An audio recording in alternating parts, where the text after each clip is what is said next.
Welcome to Screenfish Radio. I'm so thrilled you could join us here tonight as we are talking about Edgar Wright's Last Night in Soho. Even more exciting to me, this week we have two Screenfish veterans at this point, but I've never had them together, so this is going to be a lot of fun.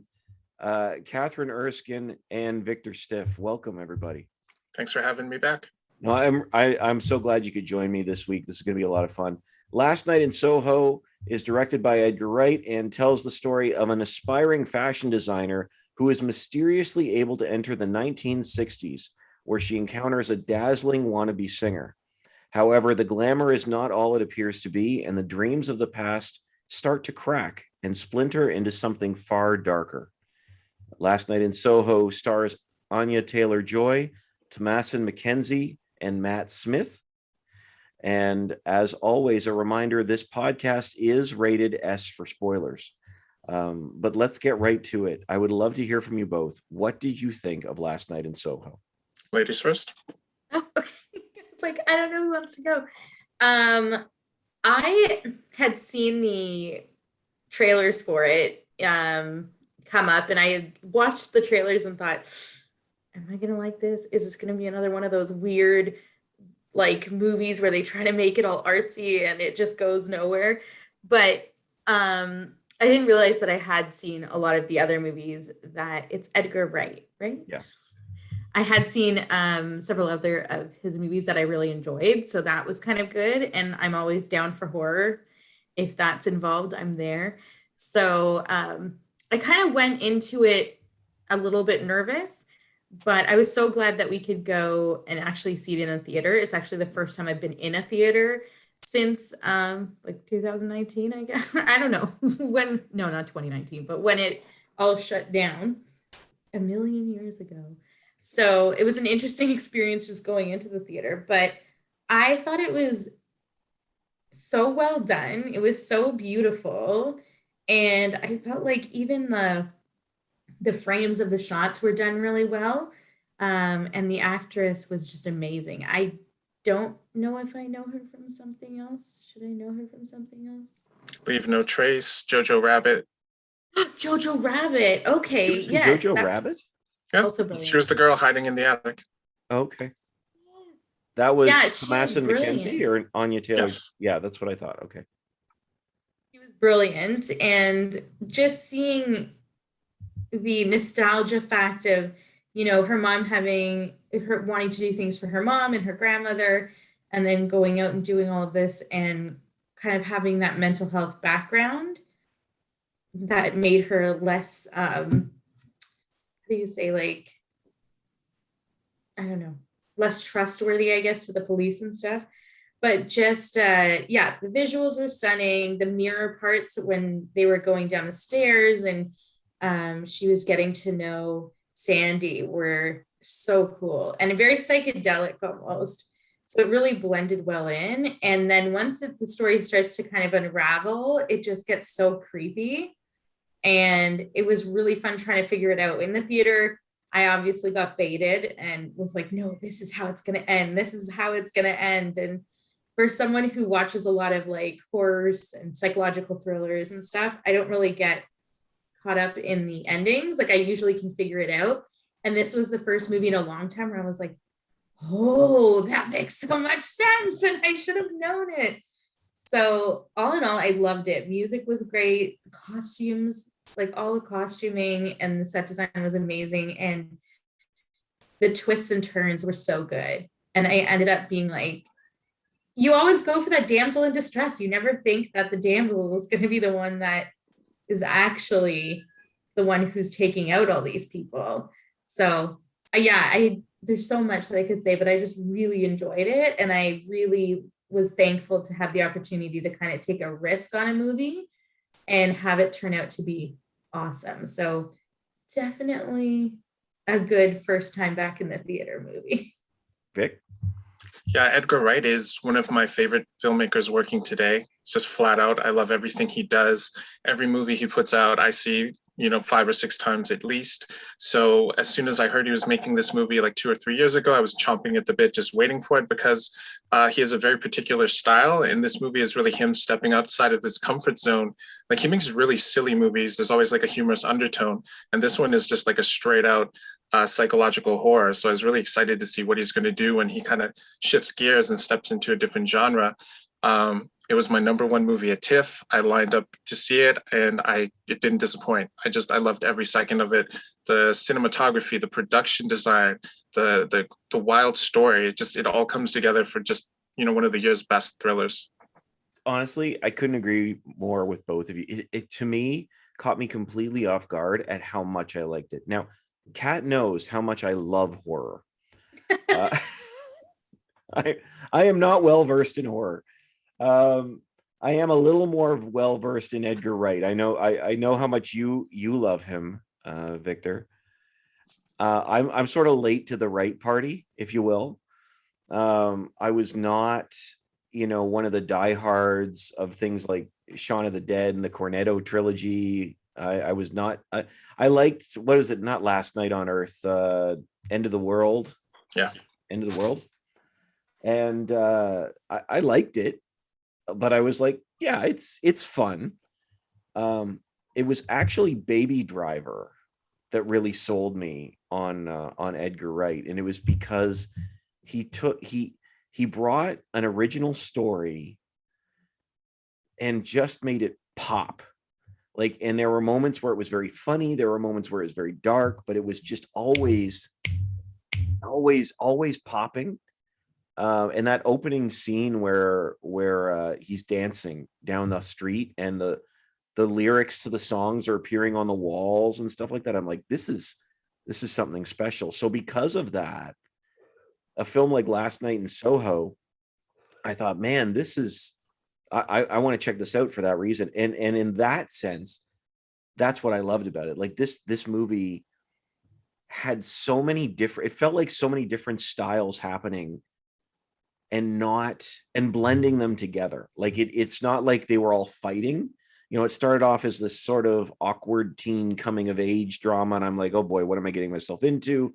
Then it was this time travel, beautiful thing, and then it becomes this dark and like ghost story, and that's not normally something I like, but it's gorgeous, and it moves, and it says something, and seeing it again a second time, I don't think there's anything that I disliked about it, other than the fact that so few people have gone to see it.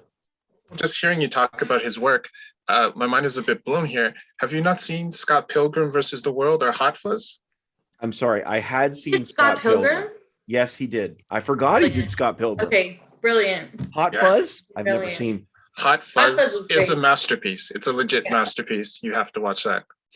I've heard that. I've heard that. Shaun of the Dead too. Yeah, that's the Cornetto Brilliant. trilogy, as the Shaun of the Dead and Hot Fuzz and End of the World. End of the World. Yes. Yes, I have seen Scott Pilgrim. I really enjoyed Scott Pilgrim. I thought it was Brilliantly made. really, really good. And again, Now I nobody love went him to even see it. more. Yeah. So my question for you is, are you familiar on the films that Wright is riffing on with Last Night in Soho? That's a good question. Me? No. I've seen some of the some sort of psychedelic movies in the 60s and whatnot. But in terms of the actual styles, no, I'm not as familiar. So he's riffing on two main types of films. So there's the psychological horror, which are films like by Polanski, films like Repulsion. They're really kind of unsettling. It's not so much about the supernatural aspect. It's about people who are in these weird situations and the world's unraveling and they don't know what's up and what's down. But the other one he's really leaning heavily on are giallo movies. Are you guys familiar with giallo? Well, there's always room for giallo. Perfect. I set it up. You knock them out of the park. I appreciated that. But no. What are those? Yeah. So they're these really hard to define. Like you feel the vibe, but it's hard to explain. They're Italian movies. They're based on the Italian pulp novels. Giallo means yellow. So they had these yellow novels in like the 40s, 50s, and 60s that were like pulp fiction, like really racy kind of erotic thrillers and detective stories and murder mysteries. So these directors started adapting them in the 60s and 70s. So they took on this very specific aesthetic. So like Suspiria is probably the all-time example. They have like extreme colors and crazy music, and the serial killers are always in the shadows, and they wear leather gloves, and it's there's like erotic undertones, right? So 70% of Last Night in Soho is an homage to giallo films. So just for me watching this film, like I'm wondering, a few years back when Quentin Tarantino did Death Proof, right? Up to that point, Tarantino had never done a bad movie, but people weren't feeling Death Proof. And the problem with that is that it wasn't a Tarantino movie so much as it was a really spot on grindhouse picture. And grindhouse pictures tend to be really slow, kind of boring, monotonous, and then they culminate in this wild violence, right? So people weren't modulated on that frequency. So when they saw an actual grindhouse movie in a mainstream theater, they didn't know what to make of it. And I'm just wondering, you know, the cadence and the rhythms of giallo movies and psychological horrors, especially someone going and not expecting that, how does it hit you? Because you don't really see all the subtlety of what he's doing, and it's a different vibe than the kind of horror thrillers we're used to today. I was cautious. I was like, am I gonna like this? Is this too artsy for me? Is this too like what's happening here? And I feel like if I go back, and it feels like one of those movies. I don't know why it made me think of Sweeney Todd for some reason, but the actual play, not the Johnny Depp movie. But if I feel like it's one of those movies where you could go back and watch it again and catch like subtle things that you would have missed, like that would be in there, because it seems so detail oriented of a movie that it makes me think of like the kind of Kill Bill slash, oh, what was that other really like gory kind of film noir one? Sin City. Yeah, it's so stylized. Yeah, exactly. Like stylized, like Sin City and those kind of things, where it was like, once I was in it, I was like, okay. There were a few times where I was confused because I was like, what timeline are we in here? Like, she's in these 60s dresses, but then she's on a train wearing beats, and like, I'm like, okay, where are we? Like, where's the modern day? But it was just so subtle and yet so like colorful and in your face that it was a really cool balance. I thought it just really seemed really refreshing and new, and something that you could open yourself up to maybe introducing yourself to a new genre of film. I like, If that makes sense. oh yeah, I like, Victor, when you were talking before, see, I could see that comparison to the Wizard of Oz. We were talking before about the audio of Wizard of Oz and how that scene where she walks down the hallway and then it's just bam, she's standing in front of the theater. Like, to me, that's what I connected with, not like that moment, but there was very much this, to me, it was a blend of something like the Wizard of Oz and a film noir. So the giallo, like you say, the way you describe the giallo genre, which I'm not familiar with, sounds to me and reminds me of those film noir, which I did love about this: the filtered lighting, the bleeding colors, like everything in that film eventually, not at first, but everything feels threatening. And there's a real innocence at the beginning, with almost, except for that cab driver who is like not the Uber driver who's getting 5 stars, I'll tell you that much. But I mean, so in that sense, it's interesting you describe it in that sense with the giallo genre, because I wouldn't. Now, I'm sure if I'd seen that, I would have a much deeper knowledge of what he was getting at. But there are enough other influences in there that have all been crossbred that I saw those things. Yeah, that's giallo for you though, because it falls under a very broad umbrella, but it's more a vibe. It's something you feel more than you can describe it. So sorry, stumbling over my words here. A giallo movie can be an erotic thriller, or it could be a slasher flick, right? Like, which are two very different types of movies, but so much of it is the aesthetic and just that feeling of outside forces making everything spin out of control, which he captures so brilliantly in Soho. Yeah, that was like, if that's what that is, then he captured it perfectly. Like, I'm just thinking of the fact that it went from that coming of age moment and just that subtle twist where like the whole energy moves. And it's like, when I know for me, the big one was when she went back to sleep and she was in the, after she did that amazing rendition of Downtown and got that, they were like, yes, you can sing and all of that. And then she went back to sleep and she woke up and she was surrounded by all these men in suits and just like gawking at these women. And obviously it was a cabaret. It wasn't really what she was looking for. And you see her as that doll, like the wind-up doll.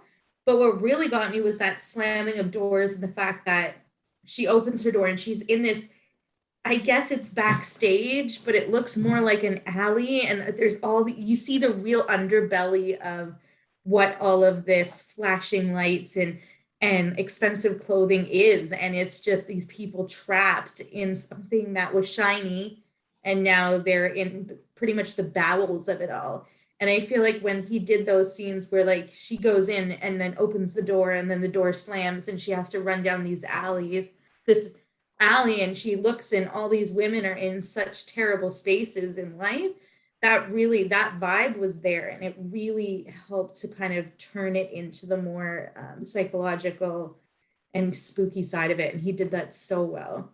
I give all the credit in so many ways to his filming style, but I have to say the big three performances in this film really sell it. Like, you can have a really fast, really beautiful film, and this is gorgeous, and the soundtrack, I'm obsessed with the soundtrack. It's incredible. I love the soundtrack. Wonderful. My gosh, I listened to it. I was listening to it on the way home from the theater last night, and I'm like, oh my gosh, it's still so good. But Anya Taylor-Joy, just incredible in her role. She reminded me of I can't think of her, Harley Quinn. I see it. What's her name? Margot Robbie. I could see it. I could see that. I'm like, this feels like a role that she would have been tied to. Thomasin McKenzie does a wonderful job carrying the film, and I love Matt Smith. I really think he's great, because he just, with the twinkle in his eye, can be delightfully like charming or incredibly menacing. And it's just like unbelievable to me how quickly that can change. I mean, that opening scene where he comes in and they're dancing. And by the way, I don't know what they were thinking in the 60s, but this is the worst dance I've ever. But when you do it like that, I guess true. you're like I need that DJ. Pink, I need the pink flowy gown. Is that it? Would that sell it?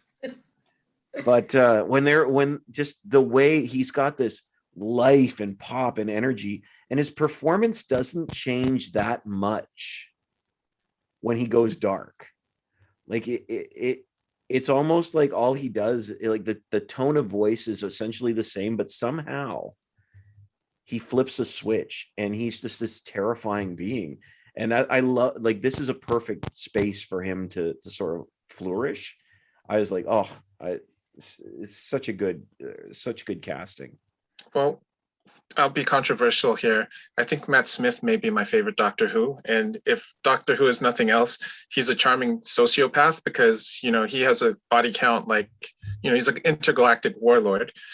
Just to jump back on the music you're talking about, when Wright came up with this film, I think he's been working on it for like a decade. He actually writes to a playlist. So there's certain songs he knows has to be in the movie, and he starts composing the scenes around the vibe of the song. So that's why it just feels so seamless when it actually gets into the movie. He's been choreographing and staging these scenes for like years before he shoots his film. And then to go back to casting, Anya Taylor-Joy, the reason she's such a knock it out of the park casting is because she has off the charts charisma and magnetism. And for a role like this, she doesn't get a lot of screen time. So you need someone who can step on stage and just like grab everyone's attention and without a lot of dialogue and a lot of scenes, right? And it's like, you're not going to do much better than her. Yeah, absolutely. And you'll get no controversy from me. I am a staunch Matt Smith Doctor Who supporter. I know others disagree with that, but there's no controversy here. But yeah, no, it's amazing because you're right. It really isn't her movie, but it is. Like in some ways, that scene where she walks in and she says, "I'm your new lead," it all happens so quick. But she's not the one running through the library and almost stabbing her friend in the face. Can we just say? Can we not say friend? Because that girl was evil to her. Jocasta. That's why I leaned over to Kat at the end. I'm like, has everyone forgotten that, a couple of weeks ago, she tried to stab her friend in the face? Nobody else knew what was going on. But no, this movie just works on so many levels. With that having been said, I want to hear from you both. The story of the film is so unique, and I love this tension between the present and the past.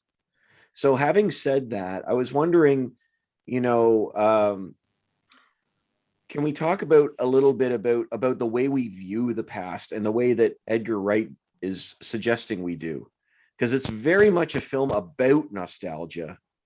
It is nostalgic, but it's also about nostalgia. And I was wondering sort of what you thought of that idea. I think Edgar Wright, all his movies are really about nostalgia because even when you go back to his TV show Spaced in the 90s, there's so many pop culture references, and it's almost like Tarantino where he's riffing on the things that came before it. So it's no surprise he would do a movie that kind of jumps back in time and focuses on a character who glorifies the past. But I think this film also kind of calls out the dangers in reveling in nostalgia and living in the past and not moving on, and how it can be intoxicating, but it can also be toxic, and it can kind of trap you and ultimately haunt you. Yeah, I mean, you said that perfectly.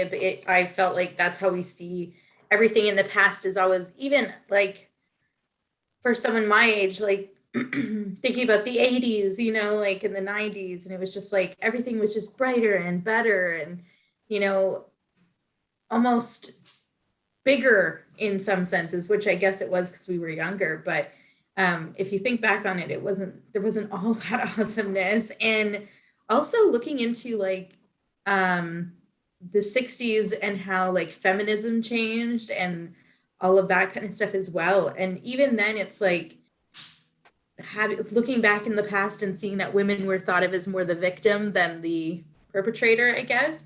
And so being caught up in that with Sandy as being the victim and this like helpless person that's getting pulled in by something that's so much bigger than she is. And really it's not that. And I feel like it's kind of like that for nostalgia too. Like it's really not all of the bright colors and lights that we think about. And we need to see the movements and everything that has come out of that and the oppression in that sense, if that makes sense. I feel like that was very jumbled. No, that made sense. Yeah, this really struck me about the film because there's such a love for the 60s. Like it is the film, what's her character name? Eloise. Her love of the 60s carries over to the entire film. It's clear. And I love the fact, I did not know that, Victor, that you said that he writes to a soundtrack. That makes so much sense. That there's an adoration for the style and the era, and even how it brings her inspiration, and she starts drawing, but it's not that. And actually, it was interesting. What I caught the second time I watched it, I missed the first time, was she's in the bar and she's trying to get people to listen to her, and she's talking to her boss, I think that's the "Do you believe in ghosts" scene. And she's like, and the woman says, "Oh, we've had police and criminals and murderers here, and all I remember are the laughs.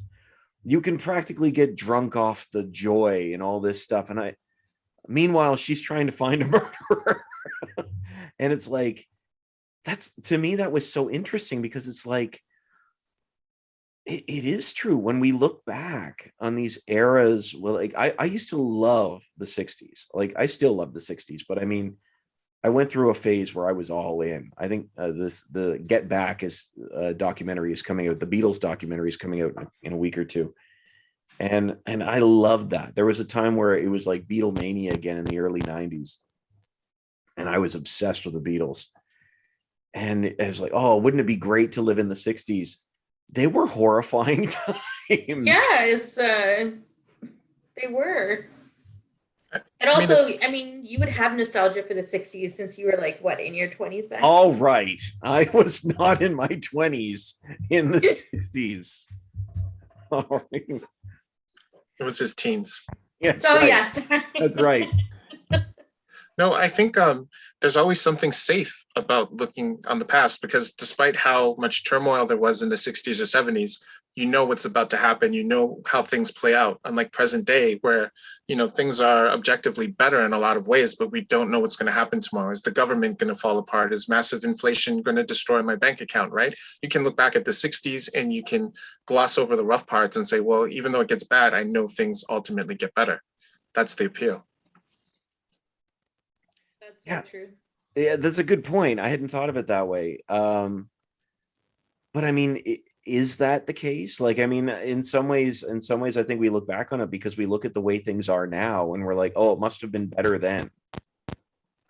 Because things kind of suck now. I don't know. Or maybe nostalgia became a big thing in the 80s. Like, I don't know if anybody in the 50s were nostalgic for the 20s. I feel like nostalgia is a relatively new thing, but I could be wrong. The upper class may have been, but definitely not the mid to lower class. That's right. But seriously though, I honestly think, like, when you think of nostalgia, I don't think of it as being, I mean, okay, I say not a relatively new thing, but I mean, last 40 years is relatively new compared to like the last 100 years is what I'm saying. So and it seems to be like a 30-year gap. Like now we're nostalgic for the 90s again, you know, but the 90s, I mean, I did grow up in the 90s. I will say that the 90s were messed up. Like they were.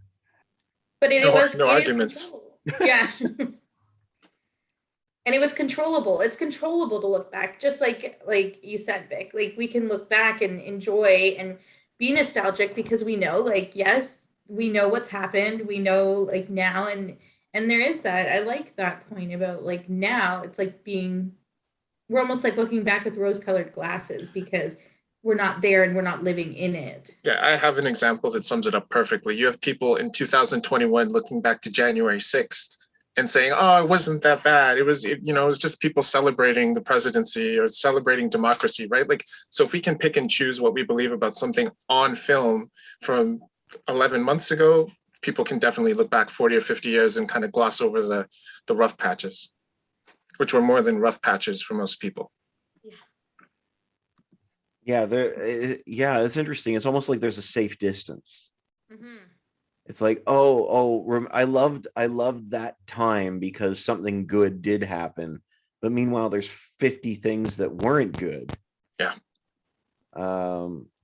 And that's what I love about this movie is it doesn't let you sit there. Like it starts with the nostalgia. And I tell you, I go back that gorgeous shot. And actually, Edgar Wright did on, I think it was his Instagram. He was just recently just there and he took a picture of it. And it was a shot of he had a photo of the shot of the film and he was standing outside the actual theater and it just sort of blended together. It was kind of cool. He's just holding a photo, but you could see the rest of everything. It was really neat. But this film doesn't let you sit there because the past bleeds into the present and not in a normal way for a film like this. No, I think that's the central theme of the film, right? Is that what happens in the past sends ripples through time. So these atrocities, someone, it was okay to abuse women. It's like, oh, that's just a man keeping his wife in check, or you could get away with, being handsy with a girl on a date. And these things were just accepted, but that doesn't happen in a vacuum. And that behavior is passed on from generation to generation. So in this film, all that trauma is bubbling up, and Eloise is literally like an antenna picking up on these vibes that were set forth in the past. So the film, in a subtle way, is saying like, these things don't happen in isolation, and we're paying for the sins of the past today. Mm-hmm. Even as we kind of fetishize and look longingly back at those times. That's why I love about the tension in this film. It honors it. It honors not those things. It doesn't honor those things. It honors the era, but says, don't hold your ideas about it so closely or so tightly. Mm-hmm. And don't be tricked by the shiny exterior, because just like that, right? And that maybe that's the nostalgia thing too, and us knowing that, like, the 60s were this great time and like had all this beautiful music, lights and movements, but in the background, in the underbelly of the theater, it was not a great time. And there's where the visuals, I think, really work too. Every time we see the past and we see Eloise, she's trapped behind a glass mirror, and there's that scene where she tries to break through, but she can't break the glass. She's just forced to watch these terrifying things happening over and over again. I think that's what makes the film so scary. I think that's what changed the past. Well, all those scenes with Eloise and Sandy sharing the screen as well. This just shows you what a madman Edgar Wright is that he didn't use CGI to do a lot of those effects. So even the shots where they're on the dance floor and Jack was spinning Sandy around, and then all of a sudden Eloise would pop up, like that was in computers. They were actually having the girls ducking down and then standing up and swapping places in all those scenes. So he's just, excuse me, just meticulously detailed in the presentation and the choreography. Sorry. And they spend months lining up these shots for something that we're just going to look at and think, oh man, that was a cool computer trick. That's Sorry. Incredible. Yeah, that's wild. That's wild. I didn't know that. See, I have tremendous respect for him as a filmmaker. I don't know about all these things. These are the things that excite me because they're so unique to what I'm hearing about his style. I would have loved to have seen his Ant-Man movie, but I can see now why Marvel, because he was supposed to. Did you know that, Kat? No. He got fired. Oh dear. He got fired. Marvel is one of the many directors that Disney has said, no, it doesn't fit the way that we want it to be made. He was going to do Ant-Man, and they cut him right. I think it was right before filming. But hearing all of this stuff that he's done and like not using that CGI and stuff like that, I feel like you feel that in the movie. And I think maybe that's what is that unknowable thing that draws you in, because it's just so, I feel like when I say stuff like this, it always sounds like dumb, but it's literally like art. Like you could take screenshots or like stills from that movie and hang it on a wall or like have it up somewhere. And it's just so creative. It's like art. It's amazing. Yeah, he put so much time and consideration into every frame that goes into the film. For this one, he used a Korean cinematographer who made this film called The Handmaiden. It came out maybe in 2016. If you haven't seen it, I'm telling you, it's one of the best thrillers of the last 10 years. It's such a dark, brooding movie where the plot just keeps flip-flopping on you. So the fact that he would be so unconventional to like go and take this Korean cinematographer and then throw him on this kind of glitzy pop movie with very dark undertones, it's just like, he wants to push himself and expand his creative palette. He doesn't want to just keep making the same movie with the same people. That's again, this is really interesting. I didn't know that. I have heard of The Handmaiden. I haven't seen it. Cat, but Cat, this is it's so good. So Wow, good. it got, not that Rotten Tomatoes is anything like all knowing, but it got 95% on it. going back to Soho. I would love to know what you think of I'm gonna call her Penny, of Sally? No, Sandy. Because her character arc I thought was really, really interesting. And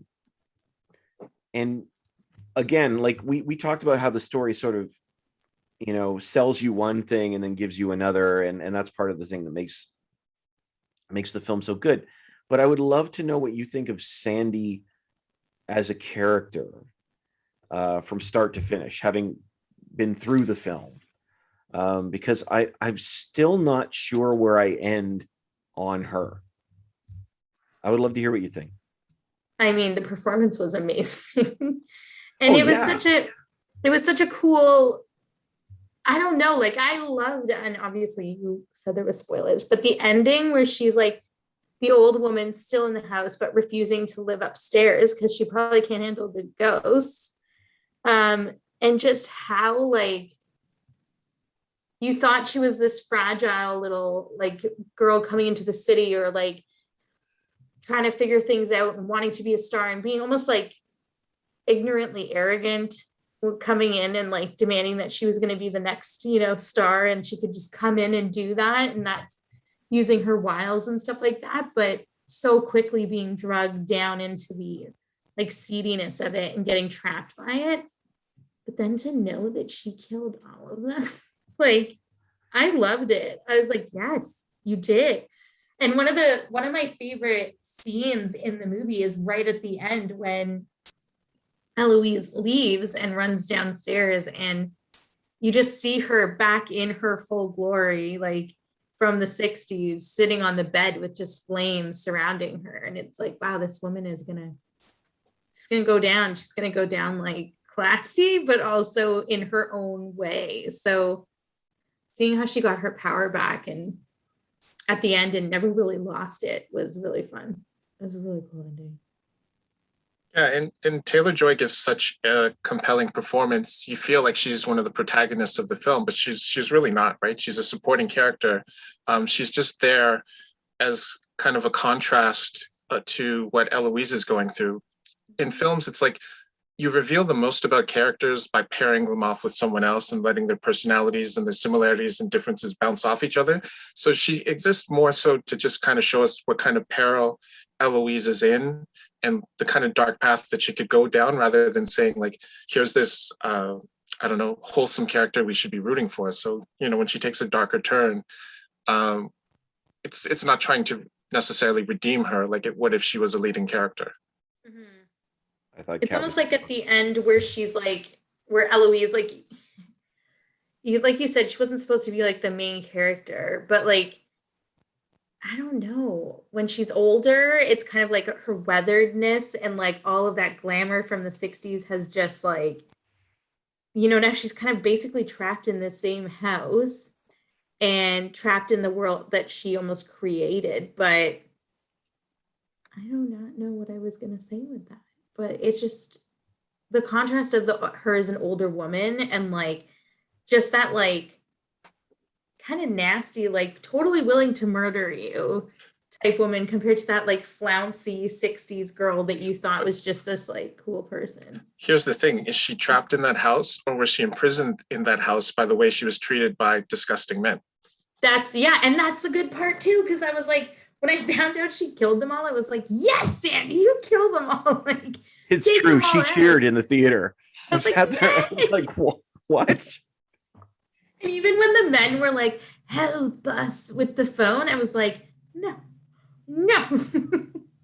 Yeah, it's true. And it really is like Eloise was getting taken out by her mental health in England or London, and London, England. But like she was getting taken down in modern times, and they did the same thing to Sandy way back then. They basically just oppressed her will out of her. but to have her sitting there just drinking tea while all of those ghosts are like in the floorboards upstairs was just so like, are you trapped or are you like, she was proud of it. And I'm like, yeah, like, I don't care that you killed all these terrible people that were treating you badly. Maybe that says something about me, but having her just like, yeah. She looks like Captain America next to a character like Dear Evan Hansen, so it could be a lot worse for her. Right? She was so well done. That should be like the tagline for this episode, because that is a phenomenal description. See, I was so conflicted on her because on the one hand, I'm watching the film and I feel like I know how I'm supposed to feel, and I do, is like, oh, how the toxicity of the men in her life, and here she's been destroyed and demolished, and just like her soul has just been ripped apart by these men.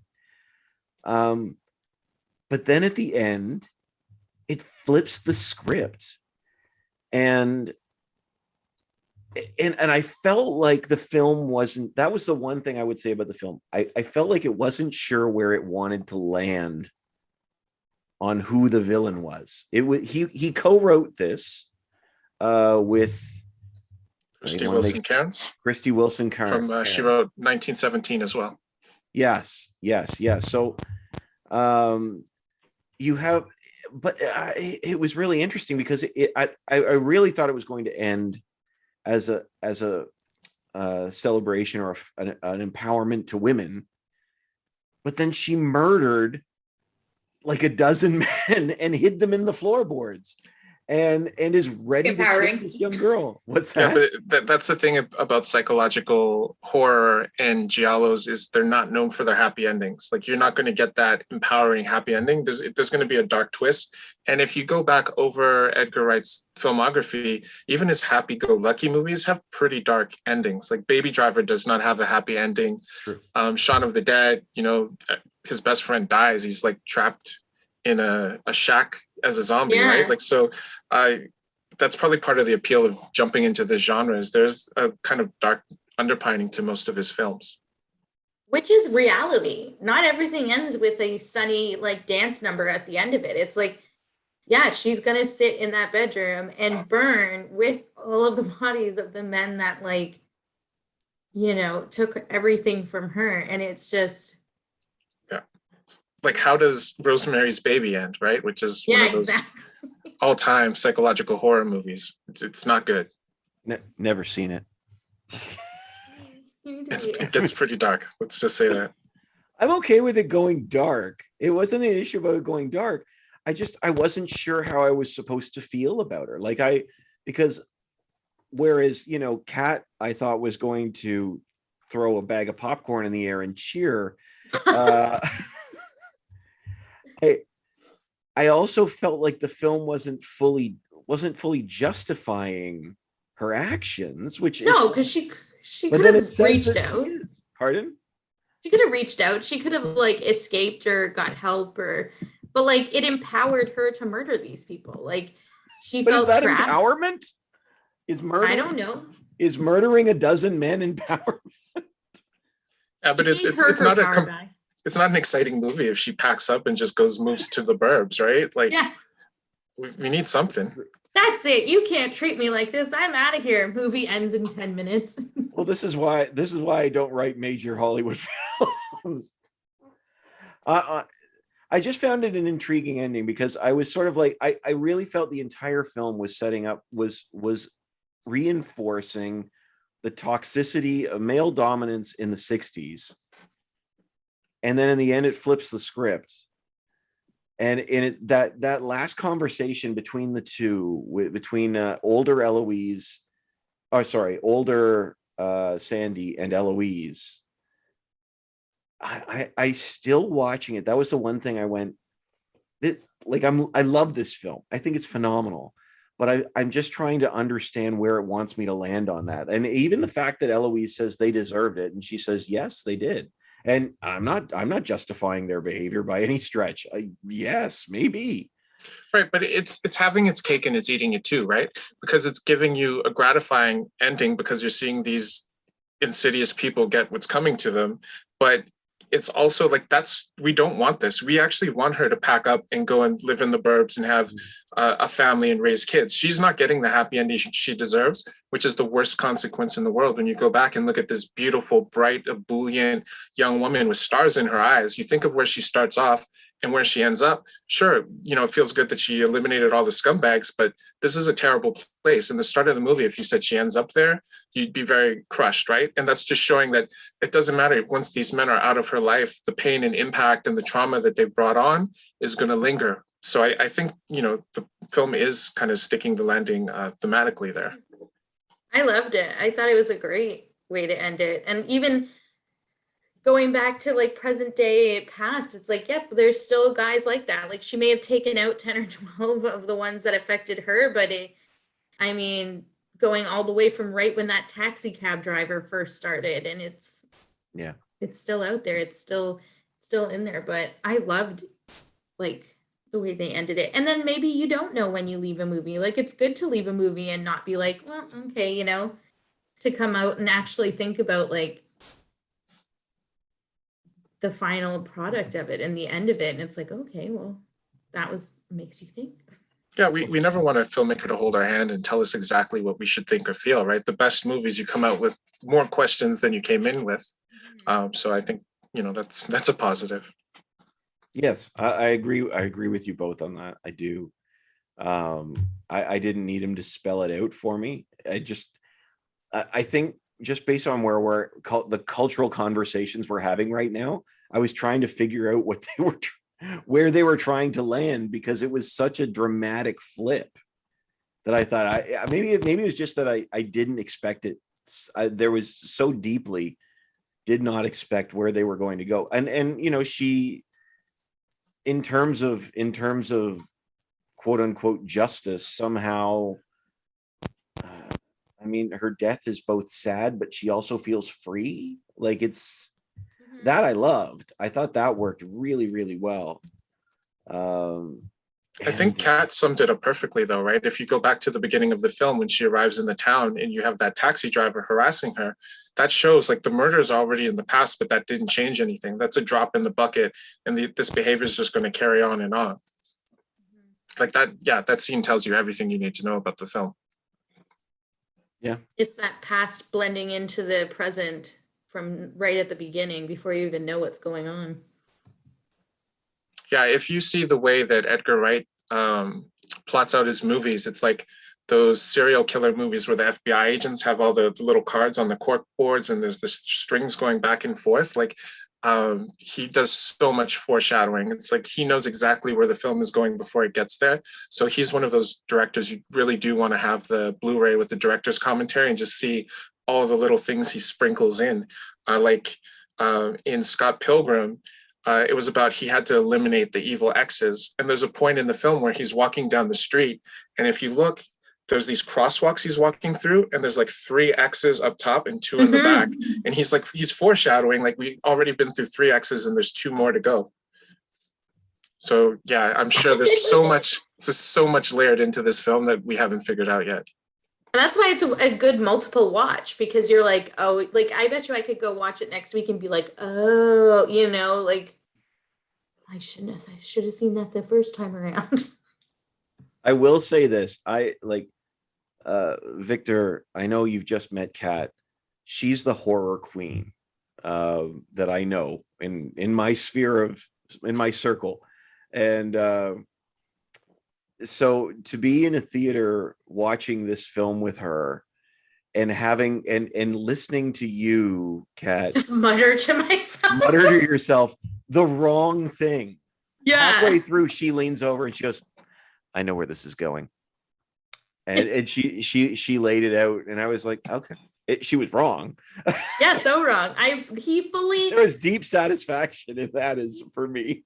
Fully pull, and that's why I loved it so much, because it was so different, and it was like it felt really good to be, because in I guess like everyday horror movies and like those cookie cutter horror movies, you can be like, yep, this is gonna, like even the person that we went to the movie with, Amy, she and I watch horror all the time, and I'm like, okay, well, this is gonna happen because this happened 2 scenes ago, and then this is gonna be how it ends. And she's like, "You're so annoying. How do you know this? You should write this stuff." I'm like, "No, it's drivel. It's like Harlequin romances where like they're all the same. They're all the same formula." But this one really got me, and I was like, "No, this is how it's gonna be." But then I'm like, "No, that friggin' director just pulled me right in down this rabbit hole, just like he wanted." And now the ending was just like, that's why I was so excited at the end. I was like, this is amazing. All I've got to say is wait till you see The Handmaiden. Don't watch the trailers. Don't read any spoilers. Just jump in. I think last time I checked, it was on Canopy. It might have been on Prime. But yeah, that movie has so many twists and turns, and you won't see any of it coming. You should love it. I'm so excited. I'm gonna watch it this week. Torrenting now. I mean, wait. I mean, purchasing legally. Yeah, I didn't hear that. Yeah. Well, this would be where I would normally start to steer the direction to wind it up. Is there any other aspect of the film that you guys want to talk about before I do that? I just say, like, it's, if you can watch any behind the scenes, any making ofs, watch Edgar Wright talk about making this film.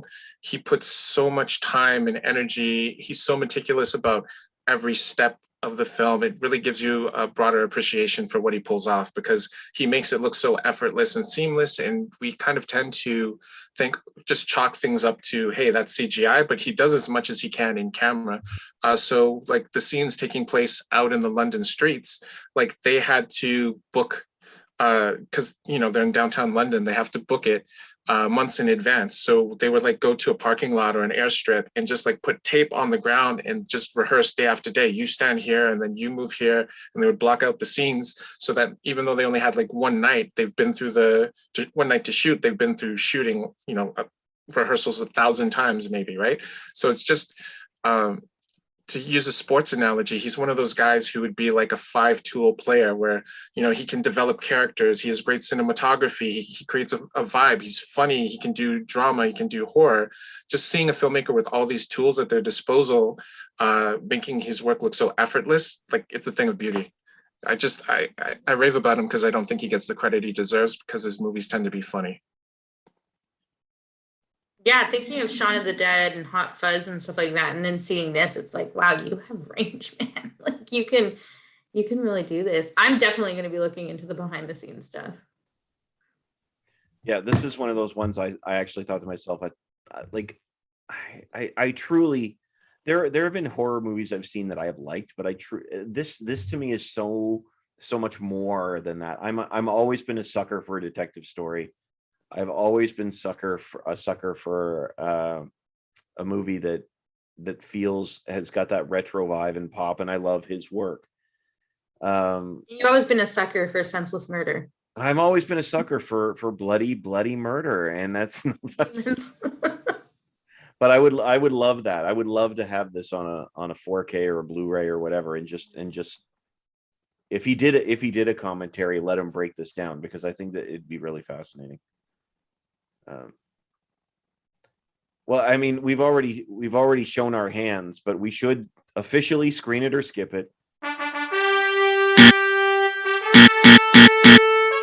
Last Night in Soho, screen it or skip it. Screen it at least 3 times. Yeah, I would agree, because now I have to go back and watch it again so I can see what I didn't see. Yeah, I fell in love with this movie. This is a definitive screen it for me. I think it's always better to see it in a theater. I think if you're not going to, you could watch it at home, but it's just so immersive and gorgeous. It's so good. This might be my strongest recommendation for, again, it's not going to be for everybody, but it's just so unique and so wonderful. And we live in a world where all the cries out on the internet are, we want original films. And then when they come up, everybody lines up for the next Marvel movie or franchise. Like, it blows my mind, because this movie is just so well done. It's the nostalgia. We know what to expect in a Marvel movie. That's actually a completely fair point. That's a completely fair I want to point. see buildings explode, and I don't have to think about what the ending is. Yeah. And the movies people like least are the ones that break away from that formula. There are This some was that break away. really brilliant. Yeah. And I would agree, like, you can't see this at home on like your TV. Like, you need to go to the theater. You need to have that surround sound. Or maybe if you have a super fancy surround sound thing at home. If you have a really nice surround sound. You have a home theater, fine, see it there. But I think you can. Like, I'm not like, there have been some times where I've said, meh, it doesn't matter. Just go. If you're gonna see it, that's fine. Just wait. But this is one that I think is just so much better on the big screen, and it's so much fun and horrifying at the same time. this is totally off topic, but have you guys seen Parasite? Yes, love Parasite. So good. Anyways, That was that's it. That was- I don't know why it popped in my head. I really want to know how that ties in. Doesn't psychological thrillers, blah blah blah, different. Parasite. Well, Oh, and I if think you it like just came. if you like Parasite, the filmmaker Bong Joon-ho has a film he made for Netflix. It's called, oh, now I'm blanking on the The name. one about the big animal. Yes, it's about No? eating No. meat. It's great. They sent it to Cannes, and this was one of the films that like kind of made them change the rules about if streaming films could go to Cannes. Not a lot of people have seen it or remember it, but definitely worth your time. What's That's it not a called? horror film, is it? I thought it was like a family. No, it's almost like a modern day E.T. Oh yes. Yeah, I'm blanking. Oh man, that's. We Yeah, stopped to figure out what Wasn't it it the OKJA? yeah, it's What called is that? Okja. Okja. I heard a lot about that, but I've That's- never yeah. seen it. Parasite It's- also just came out on Netflix, and that's another reason why it's fresh in my mind. It's fair. Thank you both. This has been so much fun. I love chatting with you both, and it's just a blast. Victor, do you want to pump any of the stuff that you've got going on? Because I mean, you're everywhere. Yeah, I have about 300 reviews on Rotten Tomatoes under Victor Stiff. I have a YouTube channel, and I'm doing a series called Dope Black Movies, and I've been putting up weekly reviews on victorstiff.com. Oh, are you still working with the other sites, or are you doing more of your own I independent? just do that for fun. Oh, well, there you go. That's where my Ghostbusters review is going to be. Okay, so that's gonna be on your personal site. Yeah. Amazing. I will add the link. Thanks. Oh, you did a Pat, Halloween one too. if Now you- I'm going to be watching your stuff. Please do. Like and subscribe. There you go. Okay. I'll unlike and subscribe from Screenfish. Oh man, Like- no, can do don't do both. that. There's room for both. There's no room for both in my life, and your movies look really good. I subscribe to one channel, and it will be Yeah. yours. I'm 41. I can't subscribe to everything. So, and thank you to you both. I appreciate that so much. And for you at home, a reminder, you can find us wherever podcasts are available. And just like Kat, I hope you do like and subscribe to both our channel and Victor's. But if you go to the podcast page on screenfish.net, you can download Fishing for More, which are small group questions to help you get the conversation started with people that you see the film with, because please see this film. It is so much fun, and I really, really think it's enjoyable for any fan of 60s and horror. It's just so much to like. I expect that we will be back next week. The plan is to be back. I say that because plans are a little bit up in the air, but we will be back next week. And They were never heard from again. that's right. And I will say this, you can honestly like and subscribe to us on YouTube. We now have regular stuff going up there each week, interviews with industry professionals, as well as our podcast, and a lot of great stuff, including a viral video of an 11-year-old interviewing Clifford the Big Red Dog. Over 10,000 views now.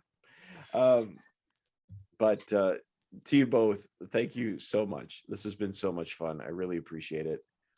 And for you at home, we started the conversation. This was Screenfish.